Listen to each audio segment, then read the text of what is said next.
दोस्तों हमारी दुनिया में प्रेम कहानियों की अगर बात की जाए तो उन सभी में ट्रेजेडी उनका एक अभिन्न अंग रही है। और आज हम यूरोप की जिस स्टोरी के बारे में बताने जा रहे हैं इसमें रिवेंज के साथ साथ हॉरर भी है। इसमें कब्र से निकालकर एक कंकाल को राज गद्दी पर बैठा दिया गया।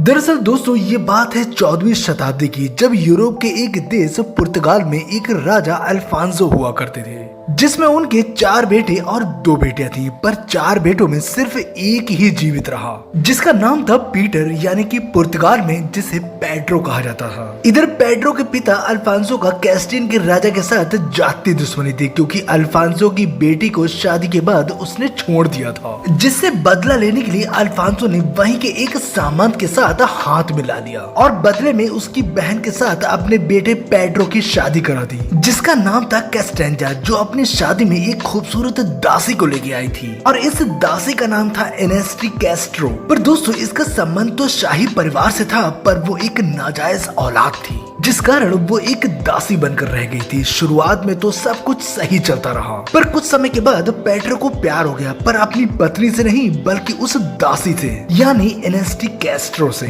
जिस कारण वो अपनी पत्नी से मिलना जुलना भी कम कर देता है। और जब इस अफेयर की खबर पेड्रो के पिता अल्फांसो को हुई तब वो काफी नाराज हुए, पर इसका उनके प्रेम संबंधों पर कोई असर नहीं हुआ। वहीं दूसरी तरफ बच्चे को जन्म देते समय कैस्टेंजा की मौत हो गई और इस घटना के बाद पिता अल्फांसो ने उस दासी को महल से निकाल दिया। और दोस्तों कहा जाता है ना कि प्यार में एक दूसरे को जितना दूर किया जाता है प्यार उतना ही बढ़ जाता है। और दोस्तों वही हुआ, राजकुमार पेड्रो उस दासी के साथ महल के बाहर रहने लगा। जब पेड्रो के पिता अल्फांसो ने ये देखा कि पानी सिर से ऊपर जा रहा है तो उन्होंने कुछ लोगों के साथ मिलकर उस दासी को मरवा दिया। और जब पेड्रो घर पहुंचा तो वो ये सब देखकर बौखला गया और उसने अपने पिता के खिलाफ विद्रोह की घोषणा कर दी, जिस कारण बाप और बेटे में घमासान युद्ध हुआ। पर युद्ध में उसके पिता अल्फांसो की जीत हुई, पर स्वास्थ्य खराब होने की वजह से कुछ ही दिनों के बाद अल्फांसो की मौत हो गई और अब पुर्तगाल का राजा बना पेड्रो। और राजा बनते ही उसने अपने प्रेमिका के हत्यारों को सजा देना शुरू कर दिया।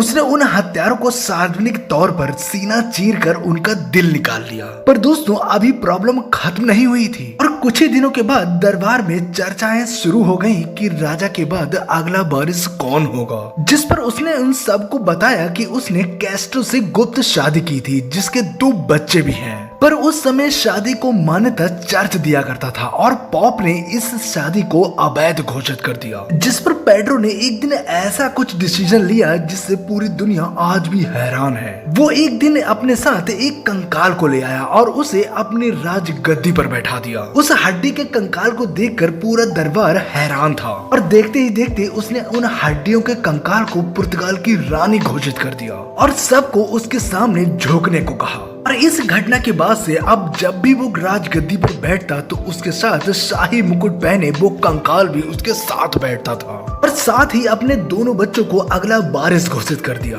वैसे दोस्तों ये थी पेड्रो और कैस्ट्रो की प्रेम कहानी। वैसे दोस्तों आपको ये स्टोरी कैसी लगी कमेंट्स करके जरूर बताएं। और अगर आपको ये वीडियो अच्छा लगा हो तो प्लीज सब्सक्राइब करें, क्योंकि हम ऐसे ही रियल और इंटरेस्टिंग वीडियो लाते रहते हैं।